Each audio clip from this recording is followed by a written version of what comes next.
આટકોટ ખાતે વસંત પંચમીએ 220માં અવતરણ દિવસની હર્ષોલ્લાસ સાથે ઉજવણી કરાઈ। આ પ્રસંગે અખંડ ધૂન, સુંદરકાંડ પાઠ, મહાઆરતી અને અન્નકૂટના આયોજનમાં હજારો ભક્તોએ પ્રસાદ લઈ ધન્યતા અનુભવી હતી।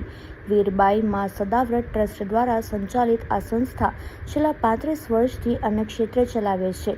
આગામી સમયમાં અહીંયા ભવ્ય મંદિરનું નૂતન નિર્માણ પણ કરવામાં આવશે।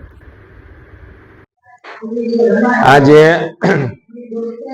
વીરબાઈ માનું જે આટકોટ ખાતે જન્મસ્થાન આવેલ છે અને એ જન્મસ્થાન ઉપર જ આપણે જે ઉભા છીએ પૂજ્ય હરિરામ બાપાએ આજથી 35 વર્ષ પહેલા આ મંદિરની સ્થાપના કરેલ અને આજે આ મંદિરની અંદર અમે માનો અવતરણ દિન એવું નામ આપીને આ ઉત્સવ ઉજવેલો છે। આજે માનો 220મો આ અવતરણ દિન છે અને આજે સૌરાષ્ટ્રભરમાંથી બધા વીરબાઈ માના ભક્તો, જલારામ બાપાના ભક્તો તે પધારેલ છે।